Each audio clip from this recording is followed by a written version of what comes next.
السلام علیکم، آداب خواتین و حضرات، IMM چینل پر آپ کا خیر مقدم ہے۔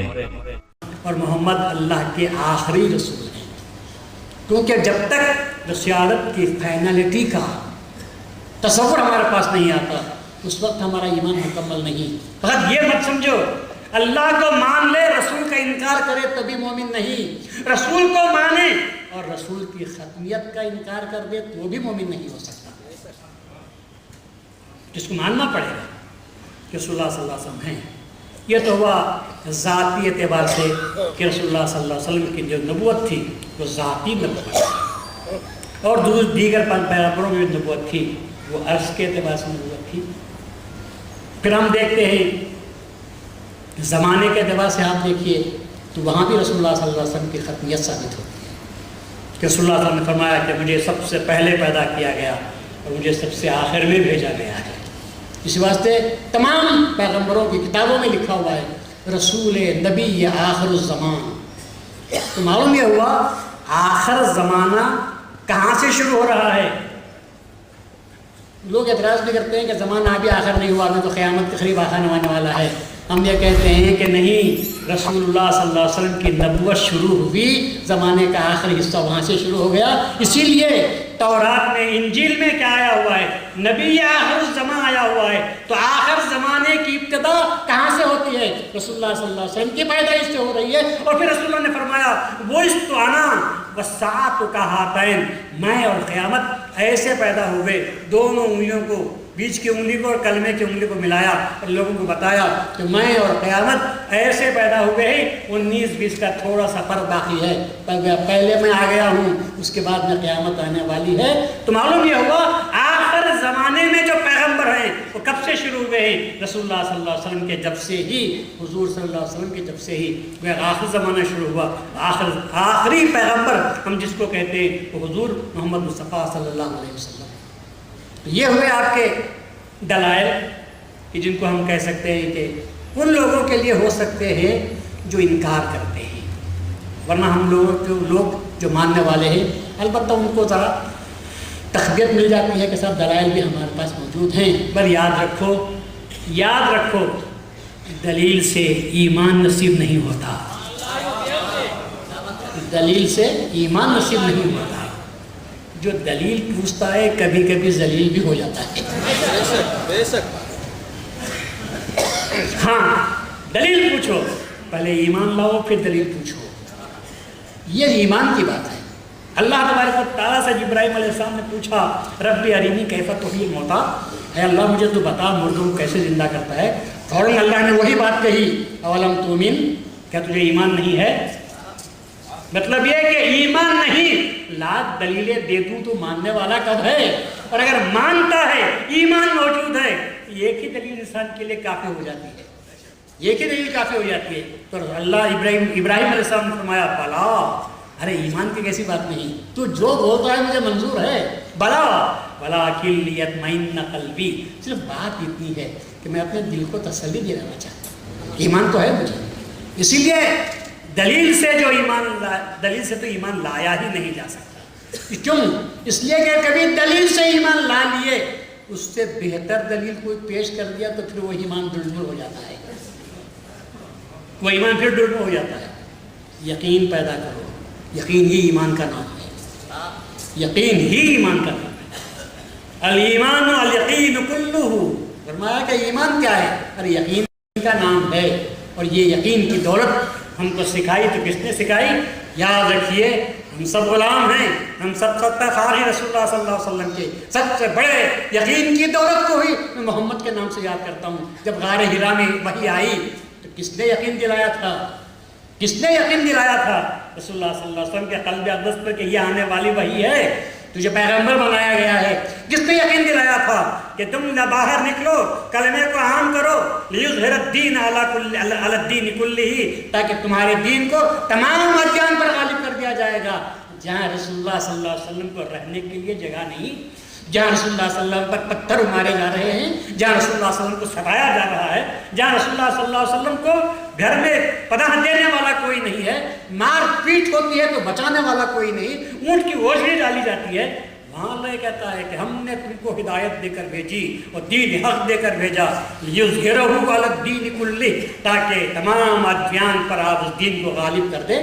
کیا بے سہارا شخصیت کیا اپنے دین کو سارے ادیان پر غالب کر سکتی ہے، جبکہ یہودیت اپنے عروج پر موجود ہے، جبکہ نصرانیت کے طوطی بول رہی ہے، جبکہ مجوسی شاہانہ اعتبار سے زندگی بسر کر رہے ہیں، اور ایک یتیم بے نوا یتیم کہ جو اونٹ بکریوں کو چرانے والا ہے، کیا اس سے یہ توقع بھی کی جا سکتی ہے کہ وہ باہر نکلے گا، دین کو پھیلائے گا اور دین کو غالب کر دے گا، تمام ادیان پر غالب کر دے گا؟ چنانچہ ہم دیکھتے رہے کہ حضرت عثمان غنی رضی اللہ عنہ کے زمانے میں، اس بعد میں اجمیر معاویہ کے زمانے میں کہاں تھا اسلام؟ مکے ہی میں محدود نہیں تھا، افریقہ کے صحراؤں میں اذان دینے والے کیا پیدا نہیں ہو گئے تھے؟ کیا انہیں وہاں تک پہنچا نہیں تھا کہ دین کو غالب نہیں کیا گیا تھا؟ بات کیا تھی؟ رسول اللہ صلی اللہ علیہ وسلم کو خدا پر یقین تھا کہ میرا خدا جو کہہ رہا ہے جو یقینی ہونے والی چیز ہے، اس لیے کہتا ہوں کہ لوگوں کبھی بھی گمان کے پیچھے نہ جاؤ، یقین کی دولت پیدا کرو۔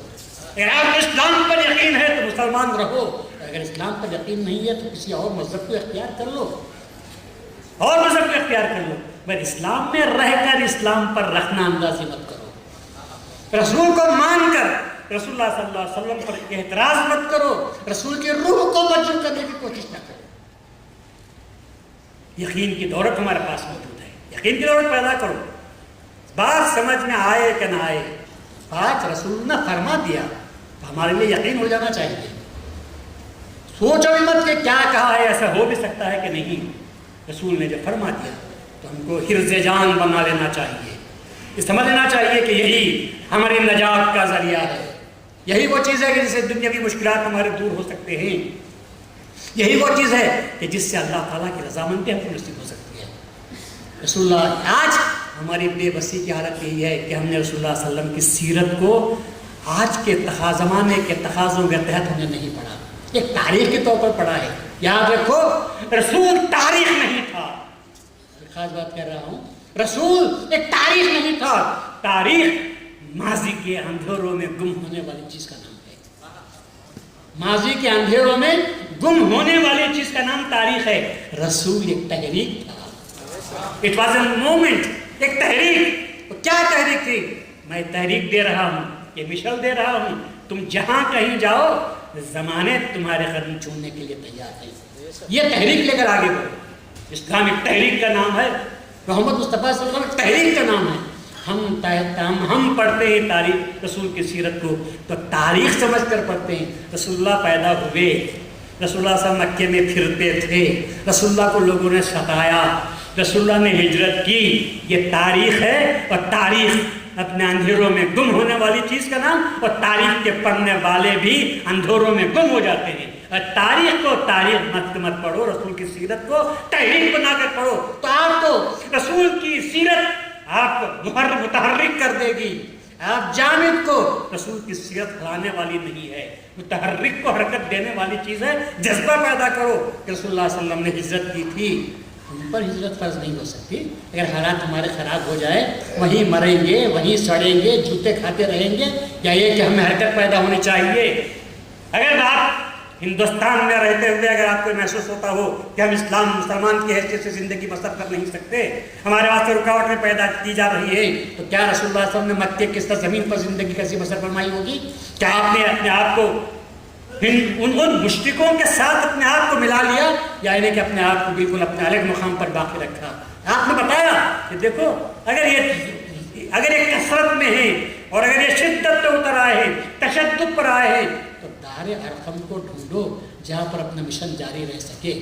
میں چھپاؤ مت اپنے آپ کو، تا وقت دے کے جب کچھ مل جائے وہ بھی غلط طریقے اختیار مت کرو۔ رسول اللہ اگر چاہتے تو اپنے مشن کو پھیلانے کے لیے دولت والوں کے پاس تقاضا کرتے تھے، دولت والوں کی باتوں کو مانگ لیا کرتے تھے۔ رسول اللہ کے پاس لوگ آئے اور کہے یا رسول اللہ ہم آپ کی بات کو ماننے کے لیے تیار ہیں، ہم 2-3 آپ سے رعایتیں مانگتے ہیں۔ رسول اللہ نے پوچھا وہ کیا رعایتیں؟ کہا سارے بتوں کو گرا دیں گے، لیکن منات جو ہمارے خاندان کا بڑا بت ہے ہم اس کو باقی رکھیں گے۔ رسول اللہ نے کہا کہ یہ تو ہونے والی بات نہیں ہے، یہ ہونے والی بات نہیں ہے. تم آتے ہو اور کہا پورا قبیلہ پورا شہر آپ کی بات کو ماننے کے لیے تیار ہے, صرف 2 رعایتیں ہم کو دے دیجئے, ایک بڑے بت کو ہم باقی رکھیں گے. رسول اللہ نے کہا کہ نہیں, جب تک شرک مٹ نہیں جاتا تو توحید کو ہم جب قبول نہیں کیا تھا اس وقت تک ایمان قبول نہیں کیا تھا. ہم اندازہ لگاؤ کہ ہم کتنے بتوں کی پوجا اپنی دنیا کر رہے ہیں. بت سے مراد مٹی اور پتھر کے بنے ہوئے ان بتوں کو مت سمجھو جو لوگ رکھتے ہیں, مشرکین پوجا کرتے ہیں. بت سے مراد ہر وہ چیز ہے جو تم کو خدا سے راضی کرتے ہیں, اس کو بت کے نام سے یاد کرتے ہیں. جو چیز آپ کو ہٹا دیتی ہے اللہ تبارک و تعالیٰ سے, اس کو بت کے نام سے یاد کرتے ہیں. تو ایسے مسلمان آج کتنے بتوں کی پوجا کر رہے ہیں. اقتدار کا بت ہمارے پاس ہے, اختیار کا بت ہمارے پاس ہے, دولت کا بت ہمارے پاس ہے, حسن کا بت ہمارے پاس ہے, جوانی کا بت ہمارے اپنے پاس ہے, ظلم کا بت ہمارے اپنے پاس ہے. کتنے ہیں بت جن کے ہم پرستش کر رہے ہیں, اور پھر کہتے ہیں لا الہ الا اللہ. اور اللہ کہتا ہوگا کیا جھوٹ بکتا ہے, اس قدر جھوٹ باتیں کرتا ہے, تیرے سامنے تو یہ نماز کا پڑھنا بھی لوگوں کو دکھانے کے لیے ہے. پالیٹیشین جاتے ہیں الیکشن کے زمانے میں بڑی بڑی جامع مسجدوں کو جاتے ہیں تاکہ لوگ دیکھیں ہاں نمازی معلوم ہوتا ہے بھائی, اور پھر جامع مسجد میں جا کر خطاب کرتے ہیں, لوگ زیادہ رہتے ہیں. تو کیا یہ نماز ہوئی؟ کیا یہ بت کی پوجا نہیں ہے؟ کیا اللہ تبارک و تعالیٰ کے دین کو اپنا مقصد حاصل کرنے کا ذریعہ نہیں ہے؟ کیا اللہ تبارک ایسی نماز کو قبول فرماتا ہوگا؟ دین صرف اللہ تبارک و تعالیٰ کے لیے, اور وہاں کسی قسم کی بت پرستی جائز نہیں. ہر بت کو مار کر گرا دینا چاہیے. تو رسول اللہ نے فرمایا کہ اس بت کو تو گرا دینا ہی چاہیے, اس بت کو گرانا چاہیے. اور یہ کمال ہے رسول اللہ صلی اللہ علیہ وسلم کا. ہر رسول کی پوری زندگی, لوگ شب معراج کو معجزہ سمجھتے ہیں, قرآن کو معجزہ سمجھتے ہیں. میں کہتا ہوں کہ تم نے رسول کو پڑھا ہی نہیں, یہ سب خارجی ہیں. ارے رسول تو وہ ہستی ہے جس کا اٹھنا بھی معجزہ تھا, جس کا بیٹھنا بھی معجزہ ہے, جس کا کھانا بھی معجزہ ہے, جس کی زبان سے نکلی ہوئی ہر بات معجزہ ہی معجزہ ہے. قوموں کو سنبھالنے والا, قوموں کو مارنے والی بات ہے جو رسول اللہ صلی اللہ علیہ وسلم نے ہمارے سامنے رکھی ہے. تو رسول کی زندگی پوری کی پوری معجزہ ہے. رسول کی تاریخ مت پڑھو تو اپنے حالات سے مقابلہ کرو کہ آج ہم کس کن حالات میں ہم زندگی بسر کر رہے ہیں. رسول اللہ صلی اللہ علیہ وسلم نے ہم کو پیغام دیا ہے. دیکھو مکے کی زندگی میرے واسطے کس قدر مشکل اور تکلیف دہ زندگی تھی, سوائے تاریکیوں کے وہاں پر کچھ نہیں تھا. روشنی کی ایک کرن نظر آتی ہوئی مجھے محسوس نہیں ہو رہی تھی, لیکن کیا میں نے مشن سے ہاتھ کو اٹھا لیا, تکلیفوں کو میں نے برداشت کرتے ہوئے, 1-2 دن کی بات نہیں, 1-2 سال کی بات نہیں, مسلسل مکے کے 13 سال میں نے ظالموں کے ظلم کو برداشت کیا. لیکن اس کے باوجود کبھی میں ہار ماننا تسلیم نہیں کیا. اس لیے میں مسلمانوں کو پیغام دیتا ہوں, لوگوں ہم جن مشکل حالات سے گزر رہے ہیں ان کا حل راہ فرار نہیں ہے.